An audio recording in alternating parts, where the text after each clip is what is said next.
Bueno, buenas tardes. Me presento, mi nombre es Marisa Gladys Bartolomé. Yo soy coordinadora de la carrera de la licenciatura en Rehabilitación Visual de la Universidad Nacional de San Martín. En principio, antes de comenzar, yo querría hacer los agradecimientos que corresponden por la invitación a este evento a la señora Fátima Figueredo, al presidente de la Fundación Segunda Oportunidad, Oscar Alberto Pérez, también a Natalia Noemí Acosta, presidente de la Fundación Mundo Aequitas. Bueno, hecho entonces los agradecimientos que corresponden, fui invitada para hablar un poco sobre el tema de la discapacidad y en general, digamos que la especificidad en la cual me manejo durante todos estos 30 años y un poquito más, tiene que ver con la discapacidad visual específicamente. Y van a ver que yo puse la discapacidad visual en un mundo envejeciente. Y bueno, a lo largo de la charla iremos viendo por qué este tema, ¿no es cierto? Con respecto a la población mundial, qué es lo que está pasando en el mundo, con respecto a la cantidad de personas, cuál es la población que tenemos literalmente en todo el mundo. Hablamos de 2.000 millones de personas y se habla de una actualidad que va a llegar en los próximos 30 años a 2050 a 9.700 millones. Esto es más o menos lo que se está calculando que la población al ritmo acelerado irá creciendo. De por sí que en las tasas de crecimiento poblacional van a variar según las regiones. Más países experimentan una disminución en su población, pero no digamos que la mayoría. El informe Perspectivas de la Población Mundial del 2019 ofrece una visión global de las tendencias y perspectivas demográficas mundiales. Este estudio concluyó que la población mundial podría alcanzar su punto máximo a fines del siglo actual, con un nivel de casi 11.000 millones de personas. Evidentemente, la población está envejeciendo. Y envejeciendo, por un lado, debido si bien hay un aumento de la esperanza de vida al nacer, también hay una disminución de los niveles de fecundidad. Y el número de países que están experimentando una reducción en el tamaño de su población va específicamente en un gran aumento. ¿Cuáles son los efectos de esta transformación y cuál va a ser la incidencia específicamente en la discapacidad? Entonces, tenemos que estos efectos de la transformación demográfica los podemos apreciar desde dos perspectivas. Una que tiene que ver con la de las personas y la otra la de las poblaciones. Si centramos el análisis en las personas, entre los efectos, está la mayor sobrevivencia derivada de la reducción de la mortalidad, lo cual esto podría implicar costos más altos para sostener la salud y el bienestar en una vida más prolongada. Por otra parte, el descenso de la fecundidad puede implicar que las mujeres liberen parte del tiempo que dedicaban a la crianza para dedicarlo a otras actividades, lo que permitiría que ellas tengan una mayor participación en el mercado del trabajo, aumentando, por supuesto, su autonomía y bienestar en los hogares. Ahora bien, si el análisis se centra en las poblaciones, las consecuencias son reducción del crecimiento personal y quizás la más importante en la actualidad y en la trayectoria a mediano y largo plazo es la transformación de la estructura por edad, que implica el envejecimiento de la población por el paso paulatino de sociedades jóvenes a sociedades maduras y de estas a sociedades envejecidas. Pues bien, en este contexto que hablamos de envejecimiento, nos encontramos a mitad de camino con la aparición de la pandemia del COVID-19. La Organización Mundial de la Salud nos habla justamente de la rapidez y de la escala de expansión, de la gravedad de la enfermedad y del poder de disrupción social y económica que produjo en el mundo. Estos tres factores son los que determinan, según la Organización Mundial de la Salud, que se denomine pandemia. Y en este contexto de envejecimiento, de aumento de la población mundial, de personas mayores y de pandemia, como bien decía, uno puede preguntarse qué es lo que pasa con las personas mayores con discapacidad. Pues bien, un mundo de calles vacías. Hace no mucho tiempo, el aislamiento social forzoso al que nos hemos visto todos abocados por la pandemia, nos puso a prueba nuestras habilidades emocionales, cognitivas y socioafectivas. La realidad es que aún lo está haciendo. Nos ha obligado a nivel individual, familiar, grupal y colectivo a desarrollar y a poner en práctica destrezas y capacidades para mantener nuestro balance físico, emocional y mental, en medio de la nueva cotidianidad que exige el aislamiento y el distanciamiento físico y social. Un mundo de ciudades vacías, ciudades fantasmas, un mundo sin gente. Luego de varias semanas de aislamiento obligatorio, hemos atravesado algunas fases en el proceso de adaptación al aislamiento, que han pasado por la negación, la obsesión, por el cuidado y la higiene, la vivencia de sentimientos y de tristeza, alegría, compasión, frustración, optimismo. Esto nos condujo a cambios en las rutinas individuales, familiares, laborales y sociales, permitiéndonos acomodarnos gradualmente a esta nueva realidad impuesta, fuera de nuestro control. Poco a poco nos hemos ido acostumbrando a una nueva normalidad, una nueva forma de vivir centrada en el distanciamiento social, el uso de mascarilla y el gel con alcohol. Ahora bien, hay un sector de la población que se está encontrando con dificultades añadidas, que se encontró con dificultades añadidas a la hora de salir a la calle. Algo que en muchos casos no se hacía por miedo. Se trata justamente de las personas con discapacidad visual. ¿Cómo ver si no puedo tocar? A una vuelta a la normalidad más complicada para el resto de los ciudadanos, porque hubo que lamentar y sumar meses de confinamiento también especialmente difíciles. Un doble aislamiento por la discapacidad visual misma y la imposibilidad de salir de la casa. ¿A quién pedir ayuda si el mundo ya no quiere abrazar ni saludar con un amigable apretón de manos? Estamos hablando en muchos casos de un doble aislamiento por la ceguera y la imposibilidad de salir de casa.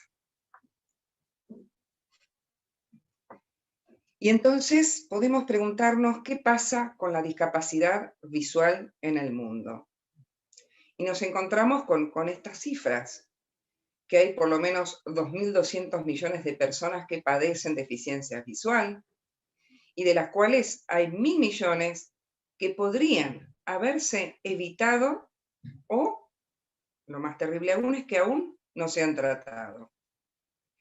Se habla de que las proyecciones muestran que la demanda mundial de atención oftalmológica va a aumentar en los próximos años, debido al crecimiento y fíjense en el detalle, al envejecimiento de la población, como a los cambios de estilo de vida. Pero esta carga, como suele suceder, no está repartida equitativamente. Pesa más en los países de ingresos bajos y medianos. Pesa más en las personas mayores. Pesa más en las comunidades rurales. El crecimiento y el envejecimiento de la población, junto con los cambios de comportamiento y de estilo de vida y urbanización, harán aumentar notablemente el número de personas con enfermedades oculares, deficiencia visual y ceguera en las próximas décadas. Decenas de millones de personas tienen deficiencia visual grave y podrían beneficiarse de una rehabilitación que actualmente no están recibiendo. La carga de las enfermedades oculares y deficiencia visual es desigual, y esto tiene que ver con la desigualdad propia que tiene el mundo.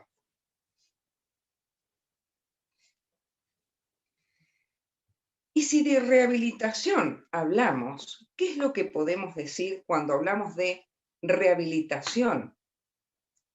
Decimos que la rehabilitación como concepto genérico es un conjunto de intervenciones diseñadas para optimizar el funcionamiento y reducir la discapacidad en personas.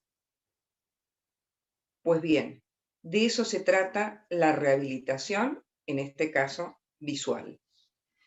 El objetivo primordial es optimizar el funcionamiento diario de las personas con deficiencia visual o ceguera que no pueden ser tratadas en su entorno, maximizando el uso de esa visión residual y proporcionando todas las adaptaciones prácticas necesarias para afrontar las consecuencias sociales, psicológicas, emocionales y económicas de la deficiencia visual. Este proceso necesita, sí o sí, primero partir de centrarse en la persona, donde la persona con discapacidad debe ser, sin lugar a dudas, el partícipe necesario. Esta atención tiene que ser integral, centrada, como dije, en la persona y dirigida a la consecución de mejoras en todos los ámbitos de calidad de vida y bienestar, partiendo del respeto pleno a su dignidad y derechos, intereses y preferencias, y contando entonces con una participación realmente efectiva. Para trabajar entonces en rehabilitación visual, se trabaja a través de un equipo interdisciplinario, conformado por diferentes roles profesionales, pero todos trabajan hacia los mismos objetivos, de forma coordinada. Cada uno aportará su conocimiento desde su disciplina. ¿Cuáles son los aspectos en los cuales interviene la rehabilitación visual? La rehabilitación visual interviene cuando hay defectos de campos centrales, periféricos, en la afectación de las zonas de fijación, en orientación y movilidad, en visión cercana y visión lejana. ¿Y qué quiero decir cuando digo, por ejemplo, afectación de campos centrales o periféricos, o de fijación, o localización? Pues bien, tendría que remitirse entonces uno a pensar cómo ven las personas con baja visión en la cotidianidad del diario vivir. A modo de ejemplo, estas son algunas de las patologías implicadas cuando hablamos de deficiencia visual, por ejemplo, que tiene que ver con la degeneración macular, la retinopatía diabética. Estos serían algunos ejemplos ilustrativos de cómo ve una persona con baja visión. Si ve por el centro, si ve por el costado, por eso hablamos de campos de fijación centrales, periféricos. En la rehabilitación visual se trabaja potenciando ese remanente visual para hacerlo lo más útil y funcional posible. Acá tenemos otros de los ejemplos, casos de glaucoma, hemianopsias. Son todos ejemplos en los cuales se trabaja específicamente en la rehabilitación visual. ¿Con qué elementos? Bueno, hoy en día la tecnología adaptativa que hay nos ha superado, hay muchísimos avances, todo lo que tenga que ver con cuestiones tecnológicas, que pueden ayudar a una persona con baja visión de acuerdo al nivel en el que esté viviendo su situación. Si es un estudiante, cuáles son los elementos que podrá contar como para poder seguir estudiando, leyendo, etcétera, en la parte laboral, en la parte social, cada uno desde el lugar que se encuentre y que esté ubicado. El rehabilitador visual trabaja entonces con esto, con ayudas ópticas, con ayudas no ópticas, formando parte de ese equipo que hablábamos interdisciplinario. Pero todas estas cuestiones, todas estas tecnologías, no significa que solamente se le dan a la persona con discapacidad visual y la sabe utilizar sin ningún inconveniente. De hecho, esto no es así, se requiere de un entrenamiento específico para que realmente haya un real uso eficaz de estas ayudas tecnológicas. Y estas van a ser trabajadas en función de las necesidades de las personas con discapacidad visual.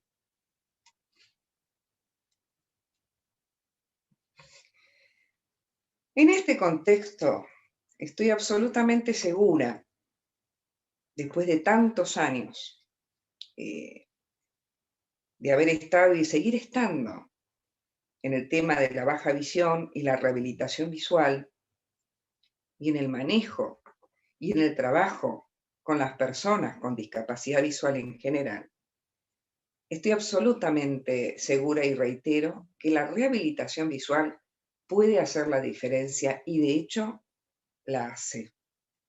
Hay una gran diferencia que le puede aportar a esta persona autonomía, dignidad y los derechos a respetar que todo ser humano tiene que tener en el mundo.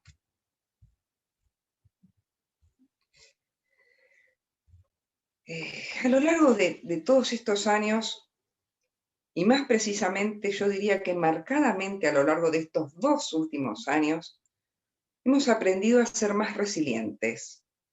A lo mejor casi sin darnos cuenta, hemos aprendido a hacer frente a las adversidades de la vida, aprender de ellas, superarlas e inclusive ser transformados por estas.